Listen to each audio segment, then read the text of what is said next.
mean, this is like I say, just a standard size fish, and we will fish. So standard lures. Again, the water temperature makes a difference. That's again just like swinging a paddle tail across a run.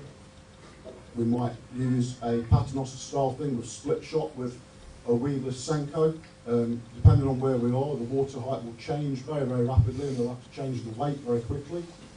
We might decide to use a Devon minnow, salmon style, with a bouncing Betty and bounce that across a run. Which brings us to lure profiles. I mean, you've all seen all this colour thing, which is, you know, it's one of those things, it's a theory. Now this is a theory, but it's actually fact. Why is it that you can catch the smallest bass on the biggest lures? Well, it's because if you cast out a lure and you wind it away from a bass, it doesn't matter whether it's that long, all it sees is that. So to a bass that's a pound or 2 pounds, it sees a tiny little target it thinks it can eat. The moment you show it this side, it might shy away from it. And this is something you need to consider when you're actually casting and presenting lures or flies to fish, is what side of a lure will you actually show the bass? It might, if a big fish sees this, will it ignore it? If a small fish can get there first. But if a big fish sees that, it's more like, this is what I'm saying, it's very, very difficult. And you think about how a lure moves in the water, you're automatically assuming that when you cast away from you, that a bass is going to be looking at the side of your lure, or at the tail of your lure, or the head of your lure. So it's something to think about, and it doesn't matter whether it's hard lure, soft lure. What you show a fish changes depending on its perspective, exactly the same as your colour will change depending on the background and your perspective that you're looking at. Right. I'm not going to bore you much longer with the science because we're going to need to get onto the fishing. Again, that was a nice fish. That was about 9 there. About 9. Again, we don't weigh them, so it's just a case of that's about 9. This is we use fly lines on spinning rods, little short sections of fly line, and much like a shooting head, and sometimes maybe 12 or 15 or 20 feet, and you just attach it to your braid and you cast it out, so you've got all the effectiveness of a fly line, but it's actually on a spinning reel. That's something that we learned from some of the Danish anglers. And then you've got like fishing on the drop, where we'll purposely go out and we'll try to catch every single fish as the lure is falling through the water. Very, very rarely will we catch a fish as the lure is rising back up through the water, and we'll go out of our way to make sure we maximise the time that a lure is falling like this. And this is something that we try to explain to everybody that comes into soft lure fishing, whether it's with a jig head or whether it's weedless, is that there's a fishing rod here. I'm just going to switch this off a minute while what I'm about to tell you now, this is actually important stuff. In nearly every photograph you'll see of us fishing with soft lures, you'll see that the rod is elevated. This is because when we did our tournament casting days, which is completely non-related again to soft lure fishing, we found that the maximum feel and the maximum way that you can transmit feel through a rod is to have the line running at 90 degrees to the tip. It's the most sensitive part of the whole, set of tackle. So if I'm winding in a lure and I've got my rod down here, I'm likely not to really feel a lot. And even if I do feel it, the fish is going to feel what's in the system. Whereas if you've got the rod almost in balance, so you're not really putting too much pressure up here about there, so now it's just literally acting on its own, it's not too much pressure, and I'm lifting the rod, so as I lift the rod up, the lure will rise. Now I'm not interested in the lure rising, all I'm doing, say this is the surface of the water and the floor is the bottom. I want my lure to fall like this. And it's in this falling that the fish, pollock especially, but good bass will suck the lure towards them, and you'll feel a tap. All you'll feel is a tap. And you've got to,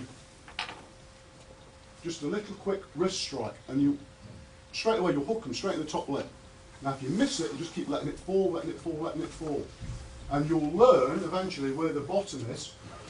So you'll go, right, it's falling for about 6-7 seconds, and you'll lift. And depending on how fast you lift, will determine the amount of on the drop time you get on a particular. So if I cast all the way to the end of the room, and I let it fall, and I quickly flick, I'm going to make a sharp, close frequency, so I'm going to get lots of on the drop time as it's coming back. Whereas if I undulate the rod like this, and we know the fish are all sat here, not on the bottom, they're not here, they're in the middle. My lure is now doing this. So all the on the drop time is spent in the band of water where the fish are likely. Does this make sense? Yeah. You're basically, once you've actually figured out where on the drop the fish are, and the fish intercepts it here, you know that they're 2 feet down. If they intercept it here, you know that they're 4 feet down. So what you do is you let your lure sink, and then you try to maximise your lure time. Only the fall time, remember, because it won't hit it on, very, very rare. 1 out of every 1,000 will hit it as it's rising and hit it on the way down. You've got to try and maximise the drop time. But unfortunately, the harder you hit it, the more you'll lift it up. Now, same as what Keith's just saying now about OTD. So surface of the water, bottom. If you've got a nice current running as well, running this way, you've just increased your chance hugely. Again, to what we were saying before with all our lures, if we can't find current, we'll move straight away. Stronger the current, normally the better the fish. Simple as that. Or it's maybe the better the fish are, for the simple fact you're getting a better control, the water is doing more control on your lure, giving you a more natural presentation rather than you doing all the work all the time. We like to do as little work as possible, so that's about as far as you'll ever go. OTD, it's just literally. Absolutely. But control the fall as well. Don't just rip it up and drop your rod down, because you ain't going to feel nothing.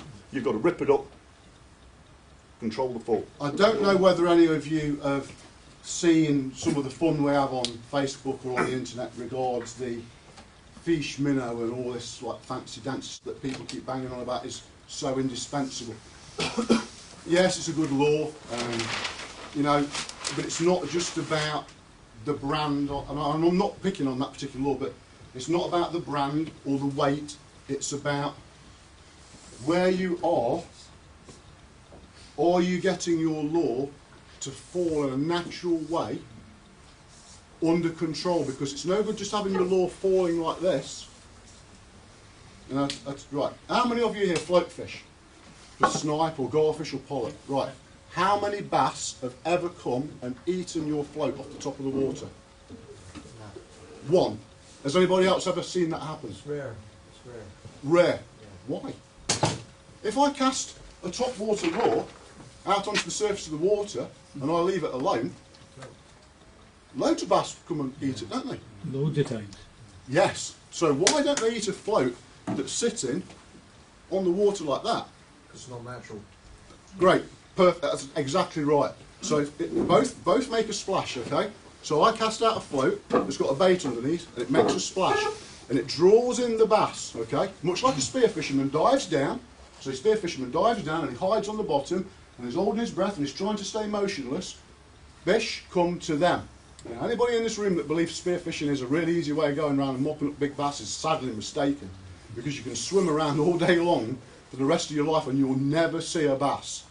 But if you're going along the bottom and you can hold your breath for maybe 45 seconds, bass come to you because you've made a disturbance, and they are curious and they want to see what has just happened in their environment.